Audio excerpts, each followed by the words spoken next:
Well, we've had an interesting few days with our friend Robert Marshall. He has a remarkable testimony. His books are on sale in the back. I hope that you buy them and read them. His first book is about what happened in our realm, meaning what he went through, what his wife went through, the story of the doctors. Remarkable, remarkable story. Many, many miracles.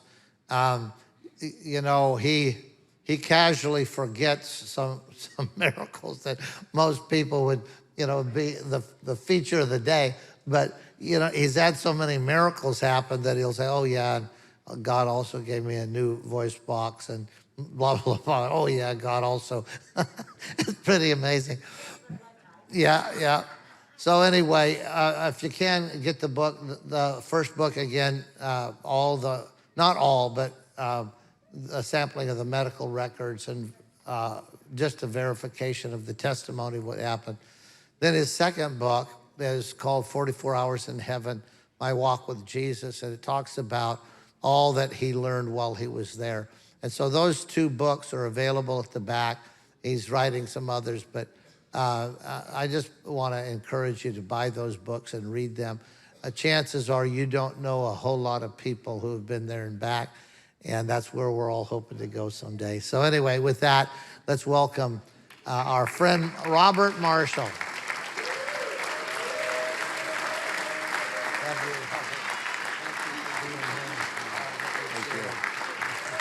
Okay.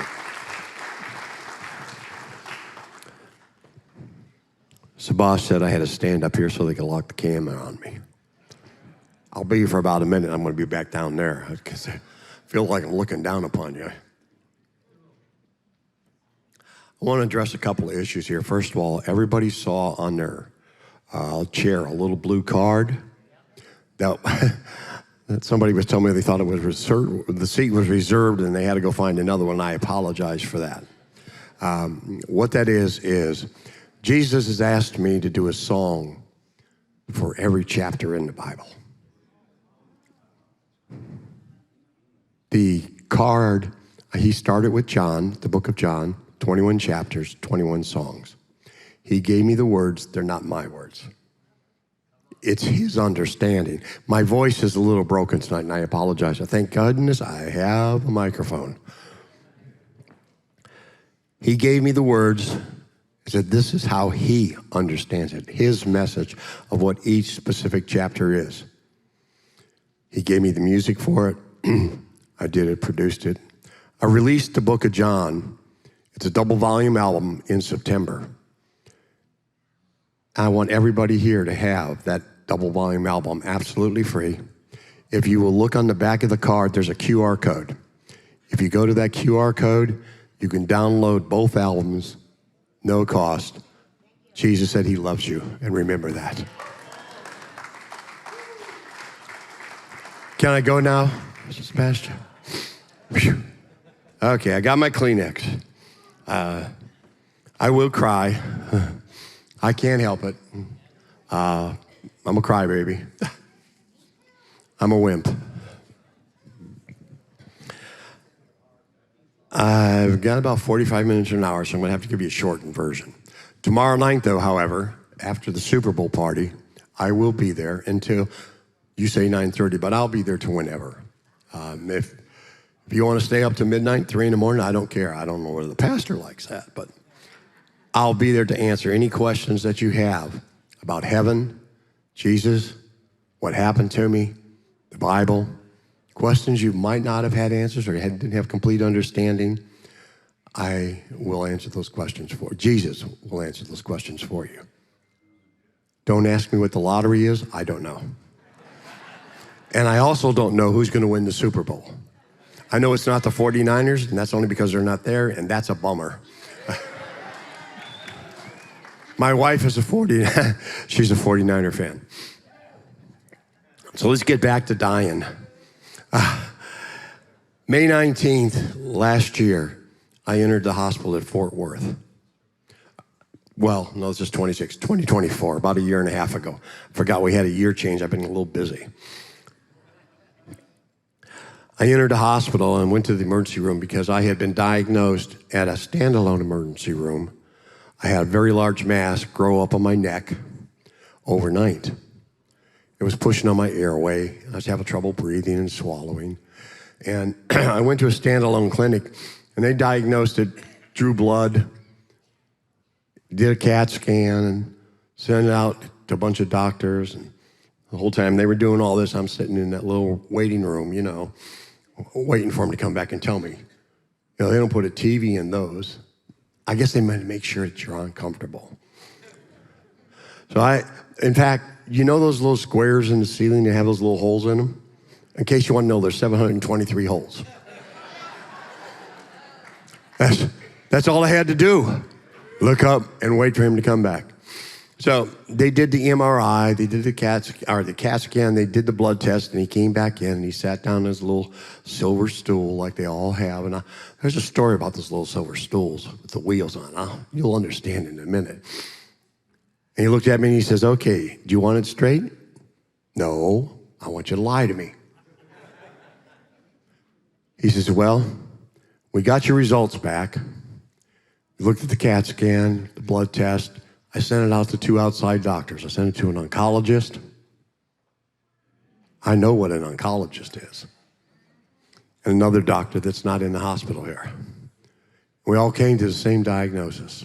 We believe it's about 99% sure there's a new diagnosis of cancer, and it's very aggressive. He said the oncologist has opened up a place for you on Monday. Do not put it off. It's aggressive. You need to address this now. Going, okay. So they had been giving me all their medical cocktails and everything that they can think of so they could run the bill up a little bit, Well, this might work. Let's charge them some more. Okay. So I left the hospital. I drove home, and on the way home, I'm going, how do I tell my wife? I thought, well, the best way would be to just tell her straight up. Now, prior to my dying, I wasn't a nice person. I had a weird sense of humor. I would just play weird jokes, and don't know how she put up with me, but she did. And I walked in to the kitchen. She was at a little island in the kitchen. She said, well, what'd they say? So I want to be straightforward with her, right? That got me in trouble. I said, well, the doctor said that they're about 99% sure that I have cancer. I have an appointment with an oncologist on Monday, and he said, don't put it off. It's very aggressive. And my wife looked at me and she says, that's not funny. I had priors.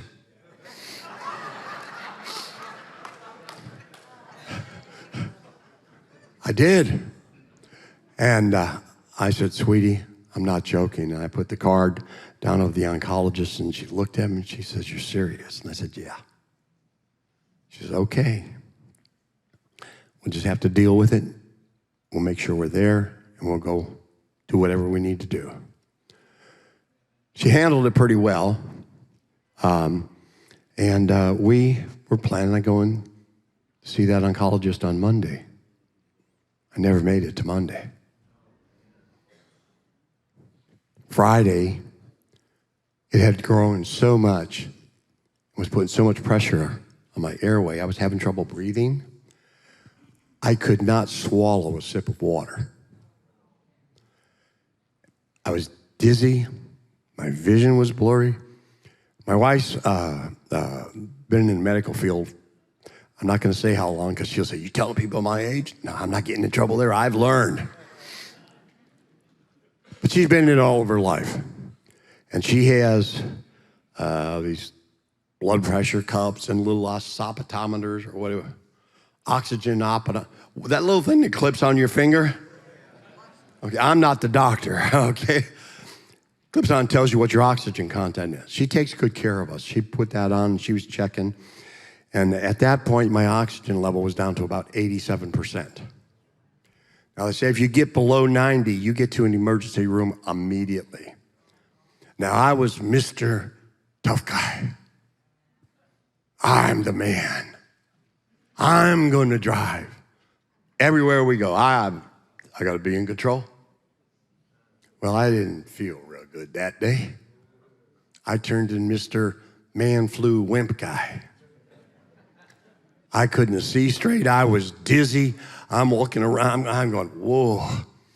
I said, sweetie, you're going to have to drive. She goes, all right. Maybe this isn't such a bad thing, you know. We've been together a long time, and now she's got control. So I said, you drive. She said, well, we're going to a major hospital downtown Fort Worth. We're not going to a standalone where I'd gone to Willow Park. She wanted a major hospital. She was concerned. I wasn't going to argue with her. I was a little concerned myself. So we got in the car. She drove me downtown Fort Worth. And on the way, I told her, I says, well, drop me off at the emergency room entrance. Go park the car and come on in. She says, okay. So she pulled up. She says, you going to be okay getting in? I said, yeah, I'll be okay. I figured if I fell out there, they'd get me in there. Yeah. So I walk into the emergency room. Now, this is Friday night, 6:30 at a major hospital in a major city, Dallas-Fort Worth, Texas. Y'all heard that? Where's he at? I've been in Texas for 30 years. I will say y'all sometimes. I walked in, and that's all further I got. There was like 14 people in line trying to check into this lady behind the window. I'm going, oh, are you kidding me? I got to stand here through 14 of these people to check in. You know how long it takes to check somebody in that? And all these people ahead of me. I'm going, oh, okay. So I'm standing there, wobbling, visions going in and out. And the lady behind the window leaned over to the right, and she kind of looked around everybody and looked at me. Now, I don't know why she did. I wasn't screaming or nothing. I was just trying to stand. And she said, are you okay? Not really. I'm having a little trouble breathing. I can't see. I feel like I'm going to fall over. I don't know.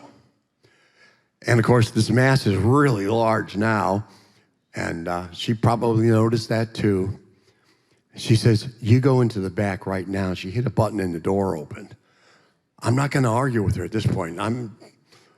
I started walking around everybody else, and, of course, now I don't know for sure what these guys were thinking, but I can imagine, who is this clown? I've been here an hour, and I can't even get up to the window, and he walks in and says, oh, go on back. So I walked in the back. She must have hit another one, because as soon as I walked through that door, a doctor met me right there. I've never had it. When I went to the other emergency room, I waited probably an hour for that doctor to come in, and there was nobody in line in front of me. All I got to do was count those holes in the ceiling tiles. Well, he met me right there, and he took me into a little room there. He pulls the green curtain back, starts poking and prodding. I'm going, yeah, it's a mass. He put his little oxygen on there, and he put oxygen things up my nose, but it didn't do much good, because that had been putting so much pressure on, it wasn't letting any air get in at all, hardly. My oxygen point at that point was about 83, 84%. My wife still wasn't in there, but he decided he needed to get me oxygen real quick. And once again, man flu or not, I wasn't going to argue. When you don't get oxygen, somebody said, I can get you, you don't care what they're going to do. You know, cut me, pour it in, I don't care, just get me some oxygen. Except he was going to take me in the back, and he was going to put an oral intubation tube down my throat. And then they put an oxygen tube down that. He was going to bypass the mass. And I'm going, okay. So they start taking me back there. My wife came in about that time. They told her real quick what they were doing, and she says, just do whatever you need to do. And I'm going, he's going to put that tube down my throat? he better put me to sleep. Are you going to shove a tube down my throat? I'm going to bite the tube. I'm going to bite you. I'm going to do everything. You're not going to do that. Well, he did put me to sleep, and they put the tube in. That was the last thing I remembered of that night until the next day. Now, what I tell you at this point is only from what I've read in the medical records and from my wife. So they put the tube down, they got the oxygen in, and of course, then they got my oxygen count up, which was a good thing, but they admitted me to the intensive care unit immediately. Now, that was about 6:30 at night. They didn't get me up to the ICU until about midnight because the room wasn't ready. It was room number 7, a lucky number, right? And they got me up there. Of course, I'm up there now, and I'm kind of still asleep. Came out of the anesthesia and stuff, and it was uncomfortable. Having something down your throat, you can't talk. But I was getting oxygen. I could think, I could breathe. I was a happy camper. Well, my wife is there, of course, and she's telling me what some of the stuff happened, and I laid in that ICU until after they had looking at the machines and everything, and on the 19th of May, 2024, the doctor came into the ICU room and said, well, let's look. And it was a she looked at the charts and everything and says, well, let's see how he does on his own. Let's see if we pull the tube out, if he's able to breathe on his own, and maybe we can just address, the cancer issue, I guess. So she asked my wife to leave. They extubated the tube. I was breathing good. I'm going, now I can talk. I liked it. I'm poking my wife, joking with her. I'm still ornerier than a grizzly bear at this point. I'm giving her a hard time. I'm thinking I'm getting out of here. Boy, this is good. Well, the doctor stayed in there with my wife, observing to make sure everything was good for about, the medical records say about 33 to maybe 35 minutes. She determined, well, he's doing pretty good. And my wife and the doctor went out by the nurse's station, and they were talking. Now, in my mind, I'm thinking, I'm going to get out of here. Hey, I got oxygen. I'm feeling macho man again. All I got some cancer. Everybody gets that. They can fix that. They fixed me getting oxygen. I was happy about that. Figured, well, I'll be getting out of here. I'll go on home. And the medical records say they were out there about 35 to 40 minutes. And, of course, they had disconnected everything. And, of course, that's why I thought that I'm going to be going home. Well, in that 35 to 40 minutes that they were gone, sometime during that period of time, that mass rolled over my airway, and I suffocated to death. Flatline, not cardiac arrest or arrhythmia. I mean, just straight flatline. Now, I point that out because I'm going to explain something to you that they explained to me. Well, anyway, my wife came into the room, and she's the one that discovered me. And I'm glad she's not here because she isn't. She's been to a couple of times with me. Of course, it's still pretty raw for her. She just can't help but cry. So I'm laying there dead, blue, nothing going on. And she ran out of the room and hollered, he's blue, come quick, come quick, come quick. Of course, the doctor ran in there, saw what was going on. Of course, then the nurses and everybody, and she hit the code blue button, and this whole front row showed up. And that row.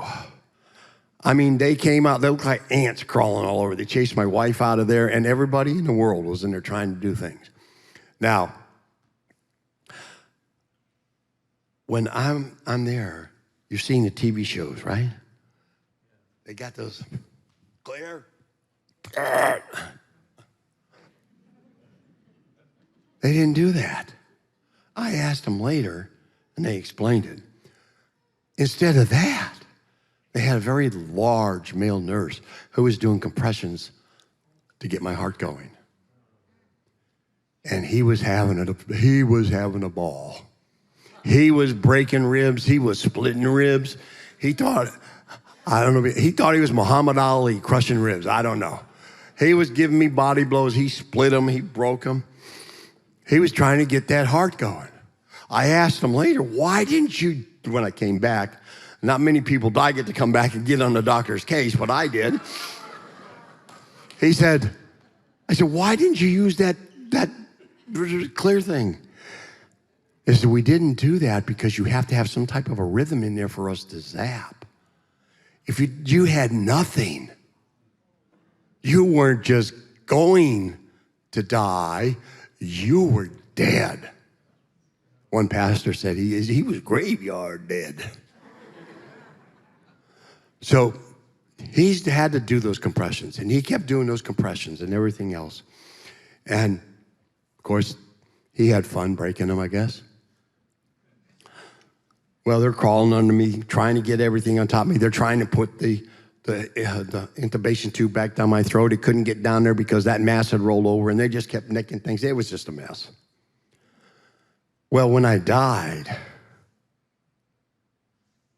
I sort of hovered above my body a little bit, looking down, going, this isn't good, that's me. But I wasn't feeling any pain. But I knew this isn't what I was going home. What's going on here? And I kind of floated out into the hallway, and I saw my wife. And she was doubled over, just crying. I mean, I'd never seen her cry like that. The floor in front of her, if I took a water bottle, and I poured water, it looked like a puddle of water, literally. And, of course, I'm going, it's okay, sweetie. It's going to be okay. Well, she couldn't hear me. She didn't know I was there. All she knew was her husband's in there dead, and they're beating the snot out of him, trying to get him alive. Well, I floated back in, and that fast, I was standing in heaven. Not a vision, not a dream. I was standing in heaven. No tunnel, I was just there. I'm standing there, and I'm looking. I'm trying to take all this in, and it's beyond comprehension. I felt the most incredible peace and love that you'll ever feel in your life. And it wasn't just like, oh, I feel loved. It permeated. It was from inside. It engulfed me. No pain, peace, love, like a giant hug. Oh. And now I'm trying to take everything in, and I'm looking at the trees. And I'm looking at the tree. And I'm looking up at the trees, and I'm going, wow. And the greens, the leaves, they're greens that we don't even have here. The colors are so beautiful. I mean, we've got 43 oak trees in our backyard, and they're pretty good size. I know because I got to blow the leaves out every time, right? At least once a year. Those trees in our backyard are like little tiny twigs dying compared to the trees in heaven. They're just magnificent, towering, beautiful, gorgeous. Oh, the beauty. And then I noticed in the flowers. Now, the flowers, there were some that I'd never seen. Now, that doesn't mean that they're not here. There's a lot of here that I haven't seen. But I'm pretty sure they weren't, because I hadn't seen pictures of them like this. There were some that are, but the colors of them, they were colors that we do not even have. Not just shades, but colors we've never seen. And they're just pop. You know, you've seen 3D pictures. These are like quadra D pictures. I don't know what it was, but it was just like, whew. I'm going, wow, and they're bright, beautiful. And I'm going, I mean, sensory overload. I'm going, this isn't a bad place. No pain, beauty, peace, love. Wow. And I look out over here to the left, and it's what I call the inner courtyard. And in the inner courtyard is these mazes of beautiful shrubbery and plants and trees, the river of life flowing down through the middle of it, and benches. And I'm going like, wow. And over in the far distance, I saw a man that I recognized. I thought I did. I said, that's my dad. But my dad died in 2011 at 92. Are you ready? From throat cancer. The difference was I died from suffocation. The cancer ate him alive. It's not a kind disease. And I remembered him. And when I saw him there, he was in perfect health. He was about 35, 38 years old. I remembered him from my youth. I'm going like, wow, that's pretty cool. Now I'm standing there and I'm starting to realize other things. I'm going like, well, what's that noise? It's music, it's song. Where's it coming? It's the most beautiful orchestral music and song I've ever heard. And it's not loud. If we're quiet, you hear that fan, it's like white noise. It's in the background. It's there. You can stop, maybe a little louder than that. But you could stop and listen to it. But otherwise, it was there in the background. And it was praising Jesus continuously, nonstop. And I'm talking about notes and songs that you have never, ever heard something that beautiful. And I'm going, where's this coming from? And then I realized where it's coming from.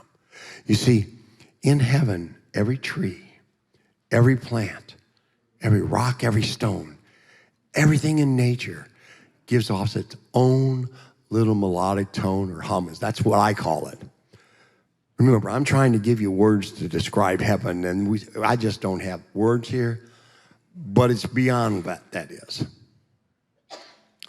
And each tree, each plant, each rock, they all give off their own individual tone. And when they combine, that is what makes up that continuous orchestral song, praising Jesus continuously. Now, I said continuously. You notice I didn't say all day long? Because there's no day, there's no night, there's no time in heaven.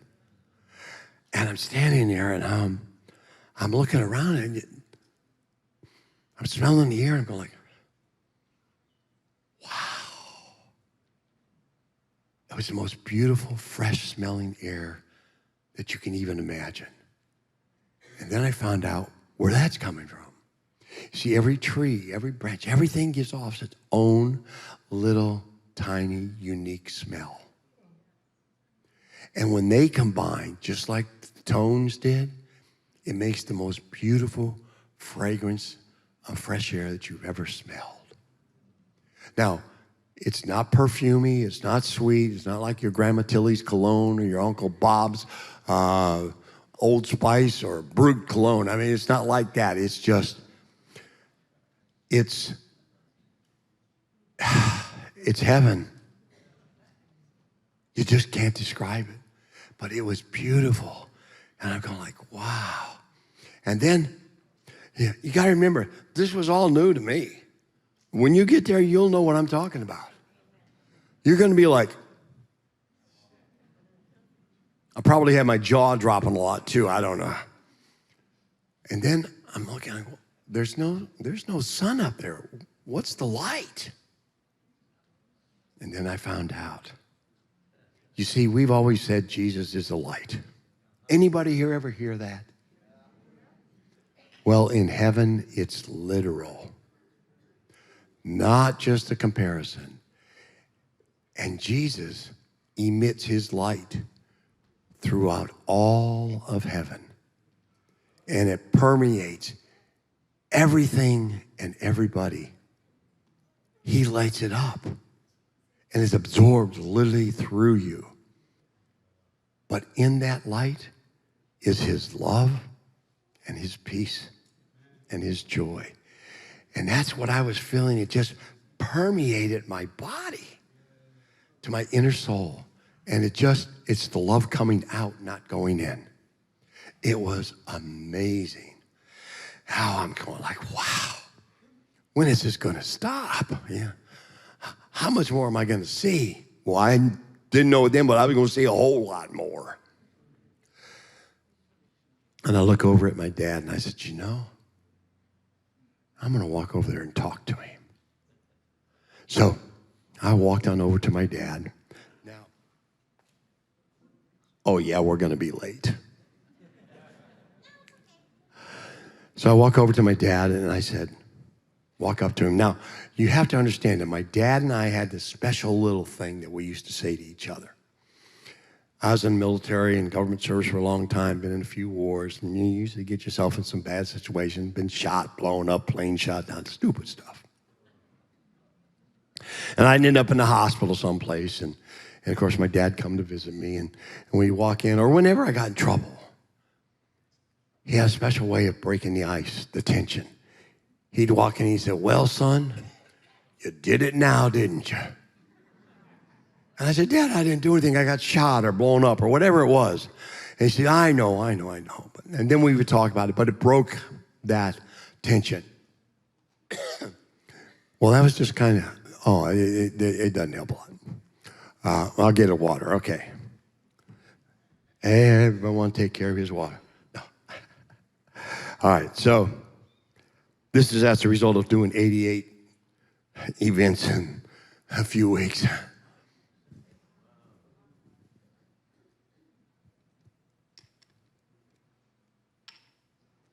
Okay, Mom?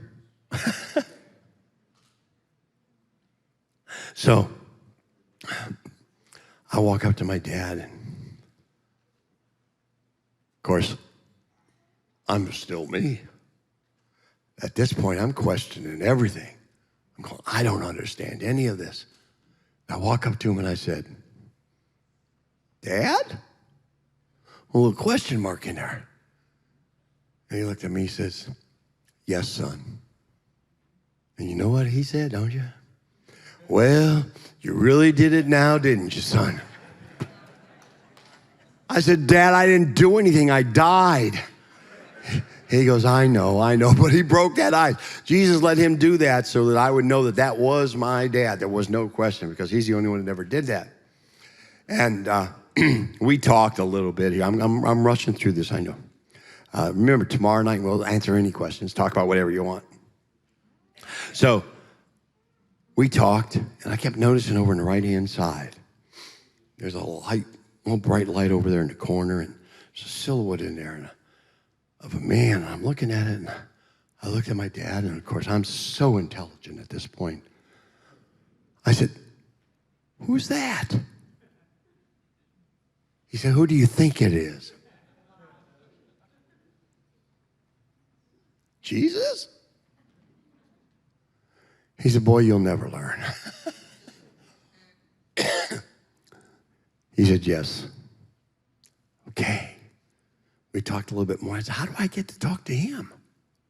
Now I want to go see Jesus. How do I get to see him? He says, well, son, you start with your right knee. You go over there. You approach him. You start with your right knee on the ground, and then your left knee on the ground. If there's a conversation to be had, he'll start it. So that's fair enough. Of course, I'm trying to be polite and talk to my dad. And I says, Dad, you know I love you, but I want to go see Jesus. He said, okay. See, and that's about all I got in. Them stinking cotton-picking doctors got my heart going. Now I'm back in my body. I just left heaven, peace, love, no pain, nothing. I'm talking to my dad. I'm going to see Jesus. And now I'm in chaos, pain, insanity going on down here. Of course, Ali, I know it's not Muhammad Ali, but that really was his name. He goes, no, boy, he was proud. He got that heart going. After about 4 or 5 ribs broke, split, and everything else. Of course, they run out to tell my wife, we got his heart going. That's about all they got out. And out of room number 7 comes, we're losing him. We're losing him. He's gone again. It was only about 30 or 40 seconds maybe. And they said to my wife, well, what do you want us to do? Now, we have what's called a living will, and I tell this to everybody. It's a durable power of attorney, health care and stuff. And what it says is if they put me on any life support equipment whatsoever, they cannot, ours says, they cannot take me off for 14 days unless my wife agreed. It takes the power out of the doctor's hands. And my wife said, you do everything. And what she said, they actually wrote into the medical records. I didn't know this, but they write everything that everybody says in those records. So they have a record of it. Well, yeah, I guess they would have a record of it then, yeah. That was, see, I told you I was real intelligent. Nurse runs back in, her doctor, and says, his wife said, do everything. Okay. They wanted to clock it. They wanted to say, well, it's over. What time is it? Okay. Because at that point, I had been 15 minutes minimum. They don't know how long prior because nobody was in there to watch. And we only use the times that we can absolutely verify because of the medical records. At that point, it was 15 minutes with absolutely zero oxygen, zero heartbeat, nothing. Now at 5 minutes, your brain has pretty much got some big problems. You're probably going to die. At 10 minutes, you're going to die. At 15 minutes, there's no recovery. And if you do recover, you're going to have so much brain damage, you're not going to be able to function or do anything. So the doctors knew that's it, but they had no choice. Do everything, okay. Old Muhammad Ali over there said, yeah, okay. He's working on the heart, breaking more ribs, trying to get everything going again. And of course, when I died, bam, I was in heaven again immediately. This time I didn't hover, I'm just standing there. Only this time I'm standing outside a pasture. And I'm looking over in the distance, and the inner courtyard's over there to the left in the distance, and the trees, the same familiar smell and love and comfort and peace. And I look across, and there's 2 horses, 3 little dogs. The horses are trotting to me. They're cool. And little dogs run just fast as they could. They got little short legs. They're just trying to keep up. Well, we had 2 horses. One was named Shakush. The other one was Nugget. Shakush was a white Arabian. We called him Shak. Had the personality of a playful clown. Thought he was a dog. My wife and him would play in the arena or out in the field. And you know how little dogs will dart towards you and try to bounce off you and jump back and you chase. That he thought he was a dog. Now he was pretty careful and gentle. I mean, he never ever hurt her, but they would just have a ball. The other horse was Nugget. She was a buckskin quarter horse. Personality, total opposite. I'm so pretty. She was like, Princess, pet me, comb my mane, do something. And the problem was that she was that pretty. Now, we had to have them both put down. One was at 32, the other was at 35 years old, which is old for a horse because of one was colic and cancer and all kind, disease. And so we had them put down. But when I looked at them, they were just absolutely beautiful. No saddle sway, no saddle mark. I mean, just gorgeous, perfect health. Wow. And then the 3 little dogs. They made it. They caught them horses. Now, 2 of the dogs I recognized. The 3rd dog I didn't know. The first dog was Fudge 1. Second dog was Fudge 2. Third dog I didn't know. Fudge 3 is at home with us right now, and he's doing fine. He's just happy. We name all of our dogs Fudge so we'd never get the name wrong. Lazy, smart, I don't know which. Okay. The other little dog, I didn't know who that was. Maybe they had a hanger-on, a good friend, somebody they picked up. Well, I found out who that little dog was when I came back, and I was talking to my wife, and I was explaining everything to her and what the little dog looked like. And, of course, she's crying, wah, wah, wah, you know, because she's happy about the horses and Fudge 1 and 2. And she says, just a minute. She went and got an album, brought it out, pulled a picture out, and says, is this the horse or the dog? And I said, yeah, that's the dog. She said, that dog has a name. It's Annie. My wife had that dog before I even knew my wife. And she had to have her put down. And she said she was just the sweetest little dog, always just real quiet. And that's the way she was, just real quiet, never interrupted. But then I'm looking at him. And I told the pastor, we don't talk about this in restaurants. In heaven, God has made a way that you can communicate with your pets.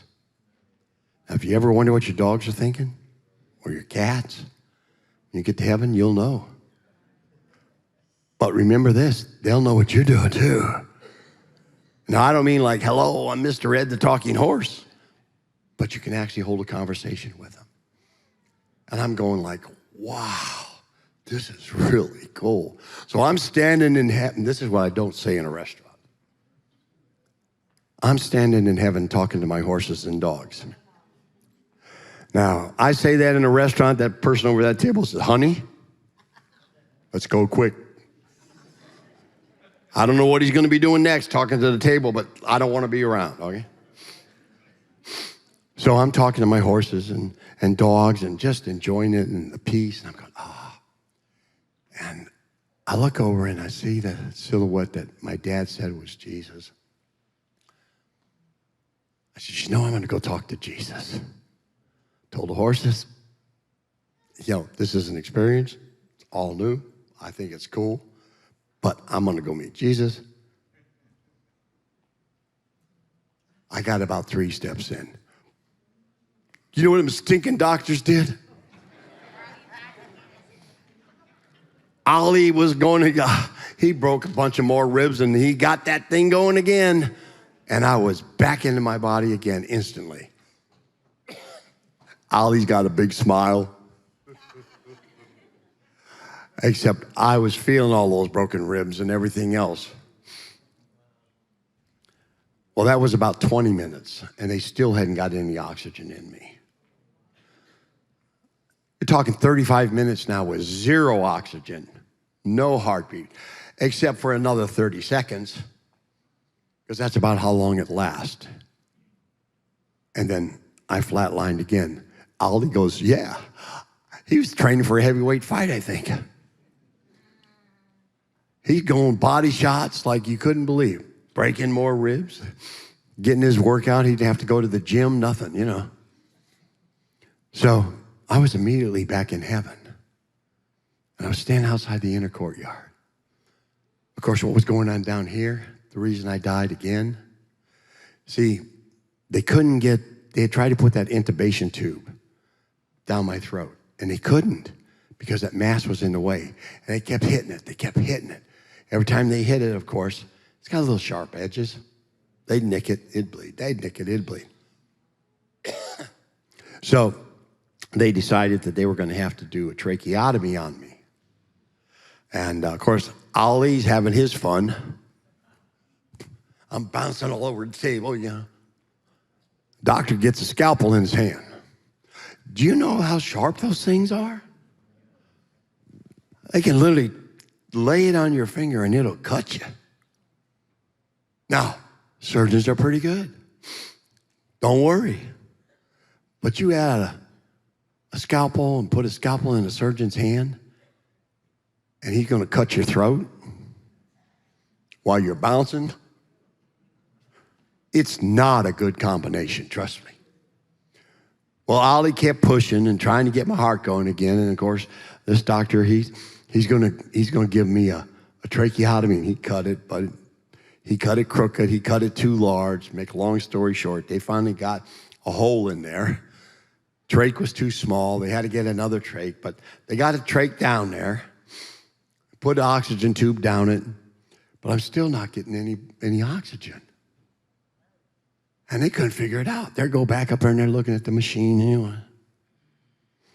Well, hey, that's 100% oxygen. Why is he not getting anything? And somebody brilliant says, well, maybe it's blocked. It was blocked. You see, when they cut me, they had cut my voice box and messed it all up. And let's get rid of that. You don't need that anymore. Yeah. And I bled out into my lungs. And I drowned on my blood. That oxygen tube went down in there, and it went into a lungs full of blood. And it filled up with blood. No oxygen could get in there. And even if they could have gotten the oxygen in, I couldn't have got it because my walls had coagulated and were covered with blood, and the oxygen couldn't get through to the membranes to get to me. Well, they pulled the tube out to see what was blocking, and they found out. Because that oxygen was going in there 100%. And it sprayed that blood everywhere. And I mean, it got everybody and everything. It was an absolute mess. My wife said afterwards and stuff, when they took me on out of there to go down to the surgery and stuff, because they still had to do whatever they could, she peeked in and she said it just looked like a butcher shop. Now, I'm not saying all this gory stuff to be gory.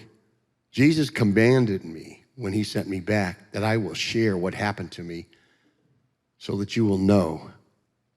Because later on, when he sent me back with the commands, and he said, I will send you back with a miracle that nobody can deny. Not the doctors, not the scientists, nothing. And trust me, they haven't and they can't. So, they figured out this isn't good. I actually met one of the nurses that were in there when I did die, and she said, they take showers before they go home. But she said when she got home, she still had my blood in her hair. So it was a pretty big mess.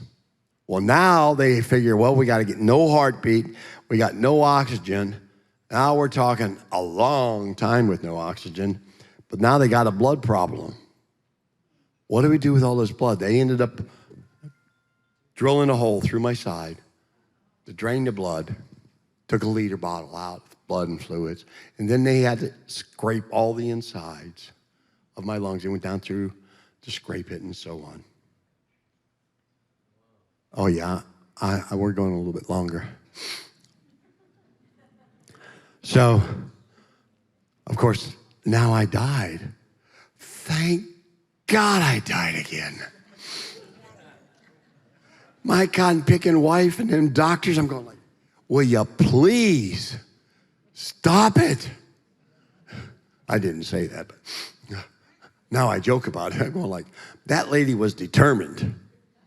All she did was keep praying and praying and praying, do everything. And I'm going, yeah, honey, you're not getting your ribs broke. I think it was payback for just being mean. I don't know. So I'm back in heaven. And I'm standing outside what I call the inner courtyard. And I look over and I see the silhouette. Jesus. I'm going to go see Jesus. I'm not going to talk to horses, dogs, my dad, nobody. I want to see Jesus. I got priors. The doctors got priors. They keep jerking me back in there. I don't know how long I'm going to be here or if I'm going to be here for just a minute or ever. I don't know, but I want to go meet Jesus. So I start walking to Jesus. Kept walking. I go, all right, I'm going to make it. So I got over and I got in front of Jesus. And you know how you always want to catch your dad or mom wrong about something when you was a kid? You know? I thought you were wrong, Dad. I can prove it. Well, I caught my dad. He was wrong. I'm going, My dad told me that I will start with my right knee on the ground, my left knee on the ground. There's conversation to be had. Face first, flat, prostate, crying like a little baby. And I never cried. Now I can't stop crying. But I was Mr. Macho. Remember, I was crying. Now, I know there's no tears in heaven. Those are no tears of sorrow. There are tears of joy and humility.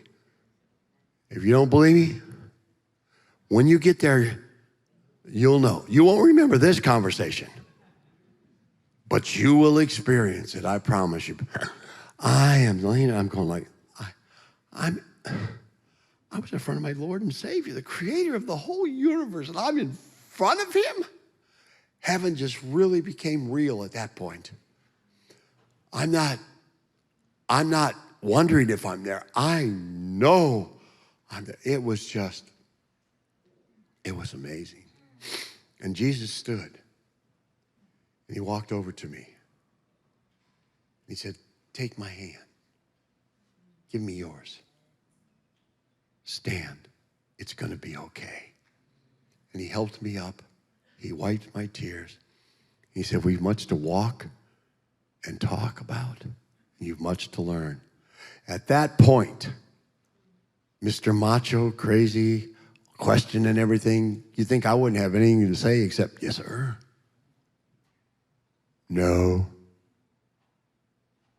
First thing out of my mouth,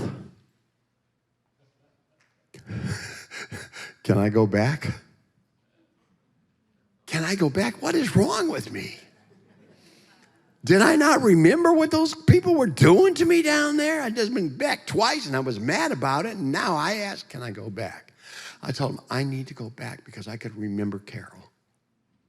And I remember her crying, and it was just tearing her up. I mean, and it was breaking my heart. I said, I need to go back and comfort Carol. He never addressed it. Not then. It was like he never heard a thing. He says, come on, let's walk, let's talk. I'm going to make this part quick. So my education was about to start. Now in heaven, there is no time. So when I tell you Jesus taught me millions and millions of years of history and everything, that can happen in 5 minutes here. But if I tell somebody without the rest of this understanding, I spent a couple of million years learning from Jesus, it's going to be worse than my telling me about my talking to horses and dogs in a restaurant. But there was no time in heaven. And he took me what I call a full immersion experience. Here I'm talking to you, you're hearing. Maybe you'll hear something, maybe you'll listen, maybe you won't. You know, but that's how we learn. Cat, C-A-T, cat, C-A-T, dog, D-O-G, whatever. And we learn. In heaven, God is outside of time and space, is where he took me. And he took me through time, back to the beginning, back to the very first moment, back to creation. And that's where my education started. And he was showing me everything from creation, everything along the way, all the way through the rapture and the new heavens and the new earth. And he showed it to me. He explained it. He told me what was going to happen. He was saying, now watch this, do this, taste this. It wasn't just look. It was he gave me a full explanation. And I did ask some dumb questions. He took me back to creation. And he looked at, and he says, Robert, do you see that black? I said, yes. He says, that's not evil. He says, that's nothing. I created everything from nothing with a word. Yeah, I've heard that. I didn't say that, but I mean, okay. I told you I said some dumb things. He says, watch. And he spoke the word.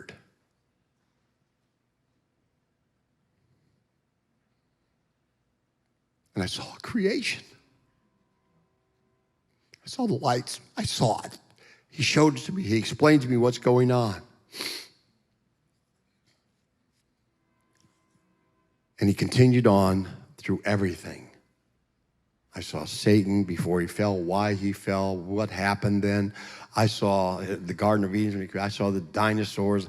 I saw him create Adam. He showed me how he created. He showed me how he created Eve. The serpent deceiving Eve, continuing on. Everything, the Red Sea's part, the Dead Sea Scrolls, the Apocrypha, the Ethiopian. He explained everything all the way through. And I am going to talk about this quick because I know I will cry. So he explained everything all the way through. We got to the crucifixion. I had to watch it. And he explained what was going on and why and everything. And he explained how that was a perfect depiction of his love. That was a demonstration of his love. And he explained everything from when Peter drew the sword, cut the guy's ear off, and the guard's ear off, he picked it up, put it back, all the way to when they crucified him. And he said, Father, forgive them, for they know not what they do. He didn't take into account a wrong suffered. He wasn't self-serving. You think he wanted to go to that cross? He wanted to be crucified, beat, whipped, scourged? No. He did that for everybody here and me because he loved you that much. Was he obedient? Yes. He says, Father, if you can take this cup from me, but nevertheless, thy will be done, not mine. Do we really pray like that? Or do we want it our way and be it self-serving? So he continued on, and we went all the way through every point of history ever, through the rapture, through the new heavens and the new earth. I got to see everything what's going to happen. And he explained it. And we ended up back at the inner courtyard. And we were sitting on a bench. River of life, trees, the canopies. It's just a scene that was surreal. You just can't even imagine it. And he started the conversation. He said, Robert, I heard you when you first came before me. And you said you wanted to go back. Could you go back?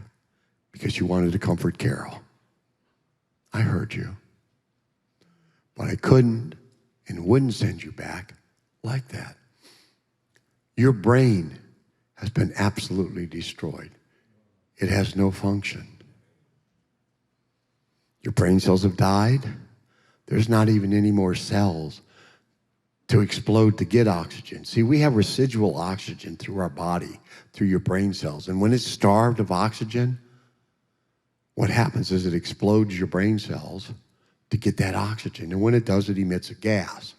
The rest of your body does the same thing. And no longer without oxygen, it eats your skeletal muscles. I didn't even know what a skeletal muscle was. The skeletal muscles are muscles that hold your muscles to the bone. He says, you've nothing left. Your heart's been destroyed, your kidney, everything. At this point, I'd been like an hour and a half with zero oxygen. There is no recovery. Now your body, you cut yourself, it will heal and it will grow back. Eventually it will. Your brain cells never recover. And when your brain cells are destroyed, all those memories in those cells are gone too. Whether it's a memory of your life, if it's one of the cells that teach you that you learned how to talk or walk, you don't have an ability to do anything. And he says, therefore, I couldn't send you back. Now, even in this, I talked to the nurse, and they used to refer to me as the potato in room number 7. They weren't doing it mean. They were trying to disconnect because they see a lot of death in there. And even in this, he didn't say I was a vegetable or anything like that. He says, if I sent you back like that, you would be self-contained within that body. You wouldn't be aware of anything. You couldn't help anybody. You couldn't comfort anybody. You would only be a burden. And therefore, I could not and would not send you back like that. I go, okay, well, I guess I got my answer. I didn't say that, but you know. And then he said, however.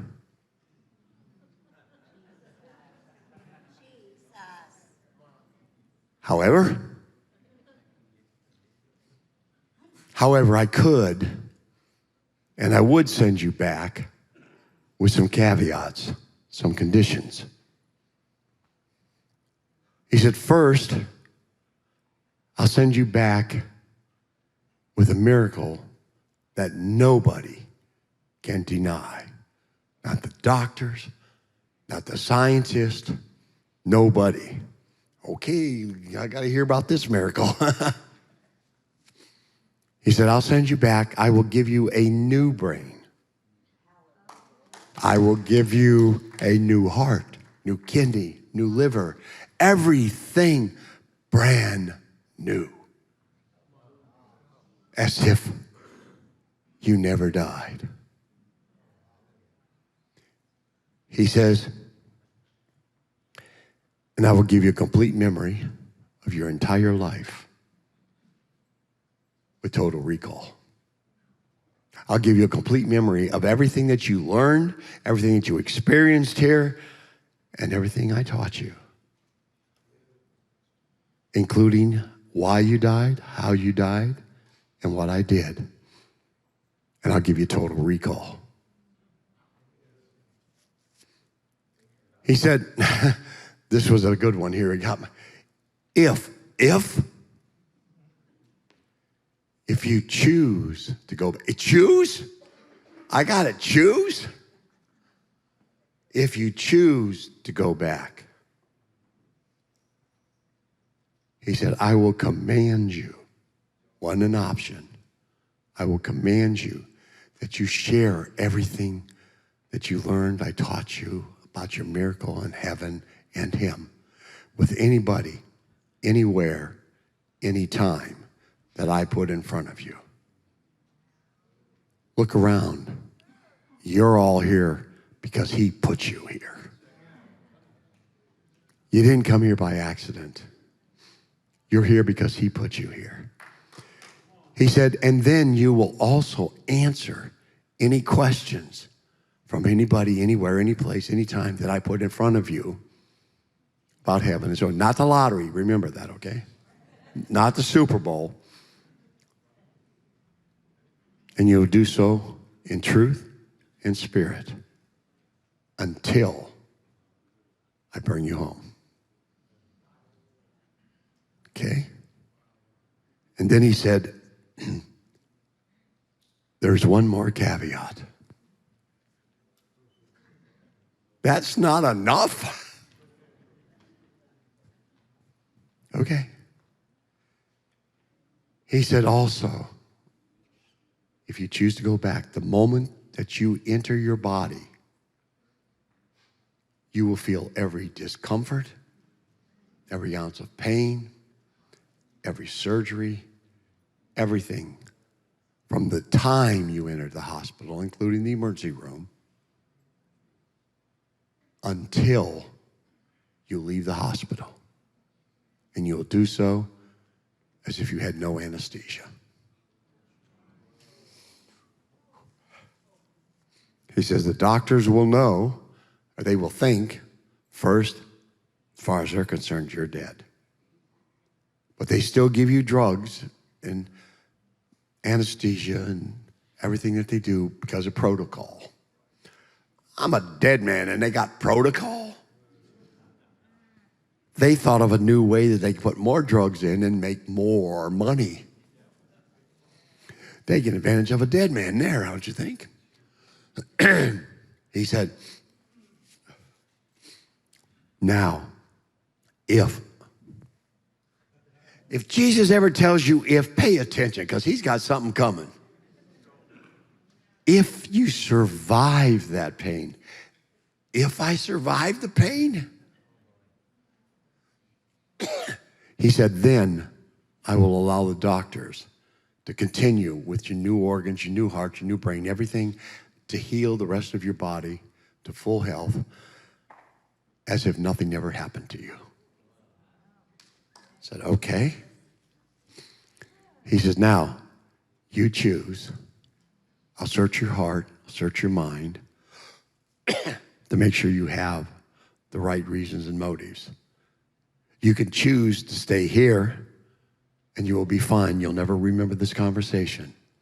Or you could choose to go back with my caveats. You choose. It didn't take as long as that. I told him I'd be honored and blessed. I must have had the right reasons because I'm here. The next thing I knew was I was back in my body. He didn't lie. I got to feel everything. The surgeries, when they were scraping my lungs, sticking needles into my shin to go to the bone marrow. I didn't even know you had nerves in your bone. You do. So I survived through that for whatever reason with his strength, problem. There's no question it was his. And I did survive. Now, a couple of, I know I keep forgetting to say this, and I'm going to say it real quick, okay? Of course, now, I'm going to take 10 minutes. I got to tell them about the doctor.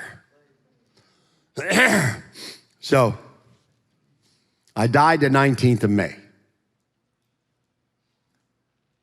23rd of May, they just about had my wife convinced. They had gone to her every day to get her to end life support, and she would say no. And she just kept praying. I did not know she could pray that much. And when I saw her crying, I thought, well, maybe she really does love me. I don't know why, because I know what I was like back then.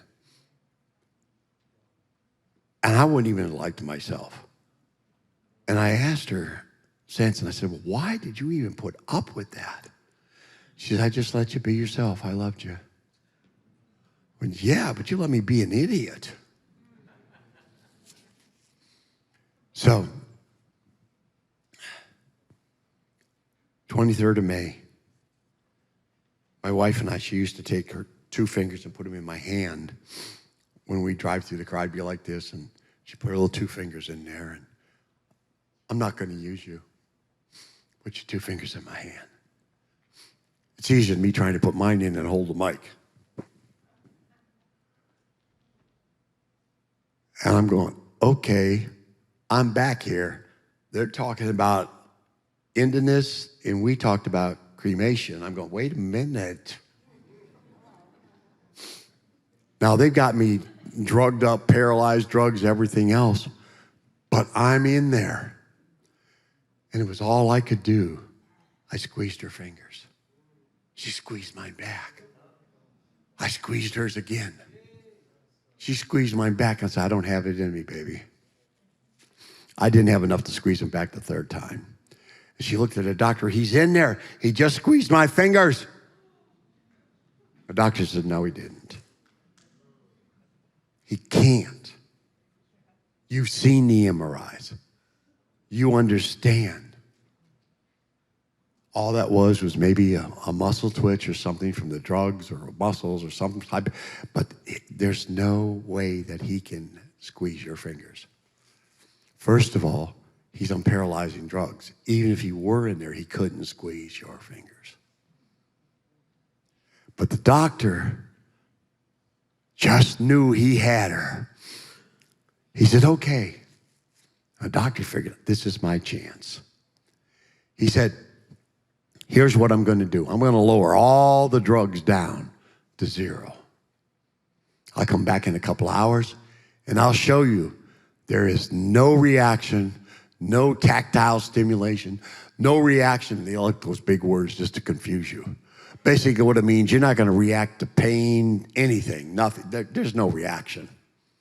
I mean, when you're dead and they're going to determine your brain dead, they do some weird things. They shot ice water in my ear. They scratch your eyeballs with a little Brillo pad. They do weird. Well, you're dead. You don't feel it. Unless you come back and he tells you you're going to feel it. Well, they do everything to make sure. They do an MRI. They did an MRI on the 19th, and of course, then it showed 0 activity. This is a dead brain. There's nothing in there. My wife and my dad both used to say, you ain't got a brain in your head. I finally lived up to it. So my wife says, okay, we'll wait. So my wife's she's excited. She's excited. So am I. They're not going to cremate me. The doctor comes back in a couple hours later, and I don't have a stool here, so I'm going to squat. And he brings in this little steel stool. You've seen them? They don't even put cushions on. I guess they want to be tough. I don't know. Little wheels on it, you know?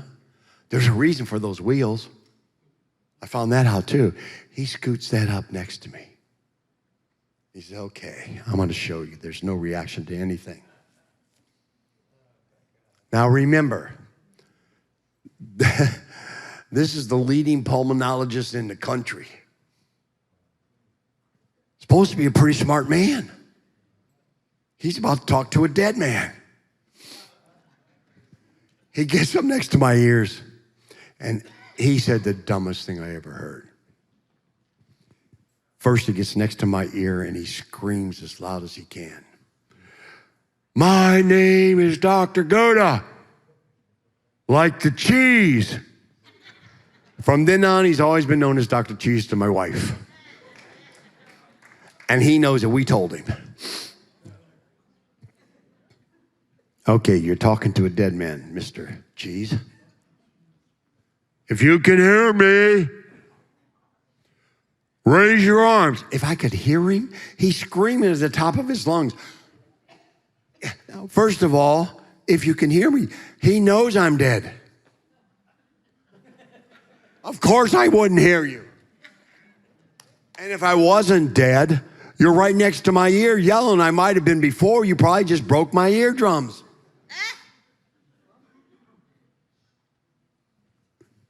You can hear me? Raise your arms. He just told a dead man raise his arms. No muscle, eating off the bone, everything. He tells a dead man, raise your arms. That's worse than me talking about horses talking in a restaurant. He's on the little stool. Here comes the wheels. Both arms as high as I could get them. He scoots back on that stool. Said, what the? A few words I won't repeat. What? No. This is not possible. And he's looking. You can just imagine the look on his face. Scoots back up. Wiggle your feet. I wiggle my feet. He got brave. Now, when you're dead, they put this weird jelly on your eyes because your eyes don't close or nothing. I guess it's to keep them moist because they had to, because my wife wouldn't let them send me off.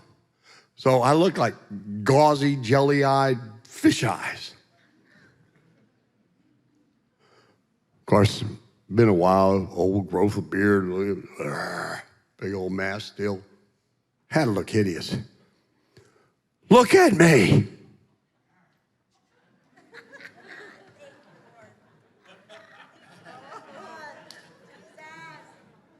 Blink, blink. I'm trying to blink through this gauzy jelly stuff and I blink faster. I don't know what's going on. Raise every drug you got. Put them all the way back under, strap his arms, do everything. He didn't know what he was dealing with. He has no idea what's going on. All he knows is he had a dead man. He's talking to the dead man. Now, this ain't a dead man. He says, I got to do another MRI. My wife goes, okay, I'll wait. He says, no, we got to do more than one MRI here. He says, it's going to be later today, tonight. We have other people. We have things scheduled in. I'll do them tonight. Come back in the morning. Go home and get some rest. I'll have the results in the morning.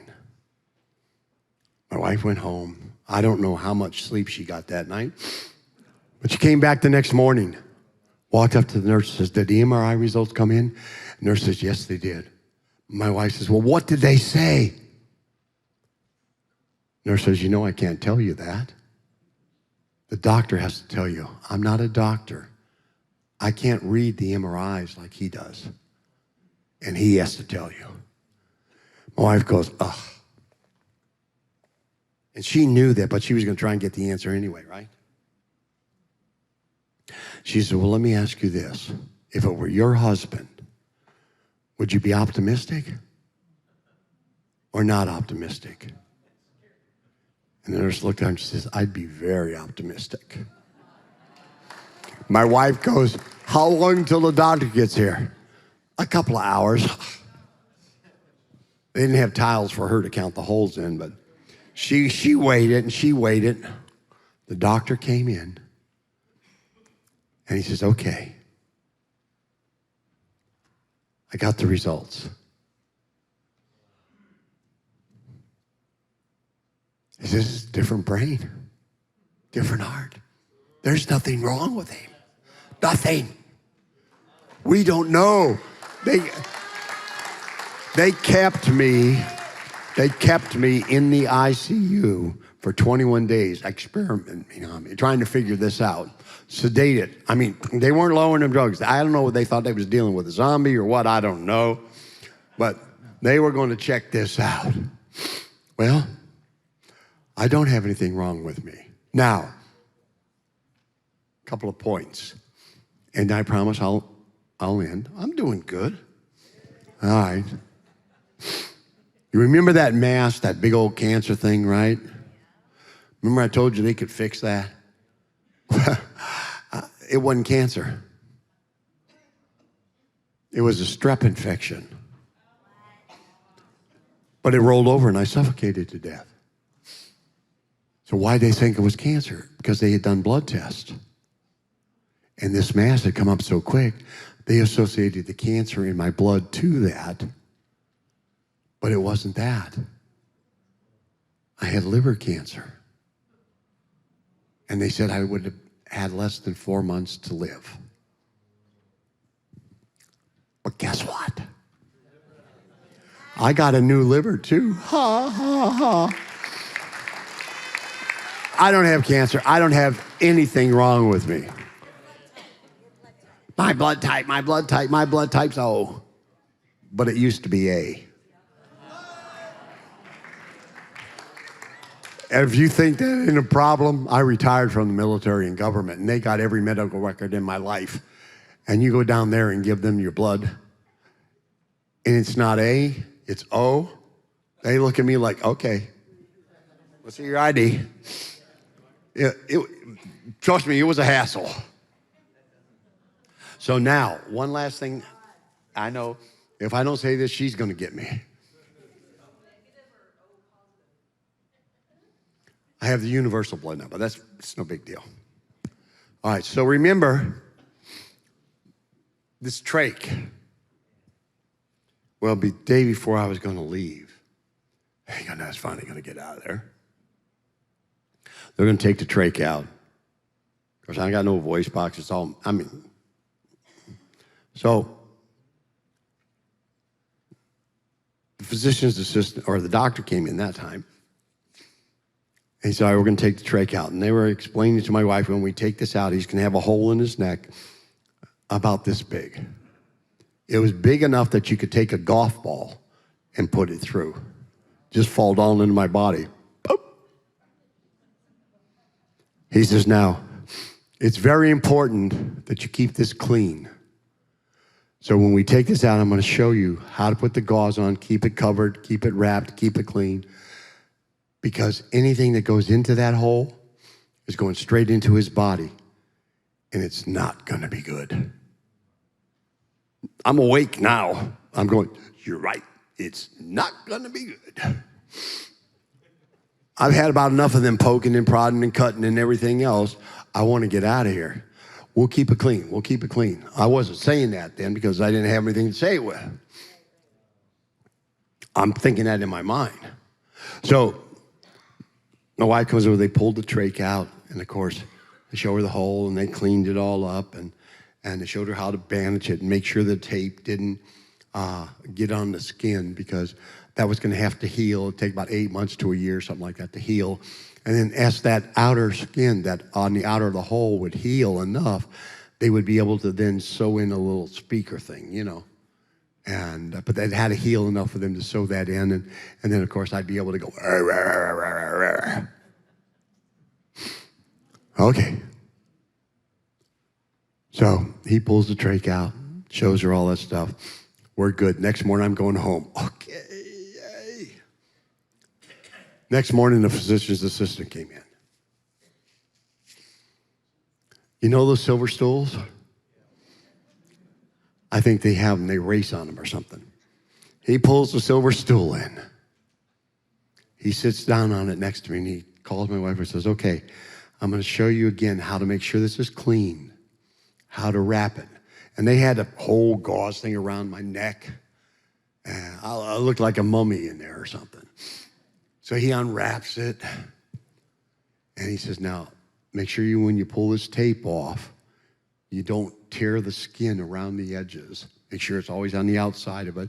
And they go through all the rigmarole. You got to keep it clean. You got to keep it clean. My wife goes, yes, I understand. And she knew what he was saying. He says, okay. So he unwraps it. He's sitting on the stool. He unwraps it, and he's pulling the tape off. And peels it off real slow. And he picks that flap up that was covering it. The stool got to work out again. And he looks at me and he goes, and he points, he goes, when did they take that out? I said, last night about 8:30. You can't talk. You asked me a question. They're smart, but you ask a question, you want an answer, right? She says, no, you can't talk. You got no voice. No, there's not even a hole there. Of course, now then they come in. And those of you that are nurses will be looking for a big, huge, round scar. I have no scar. I have nothing. It healed and closed overnight instantly. And I obviously can talk. The doctors don't know everything. God is alive. He does love you. And he can do all things through him.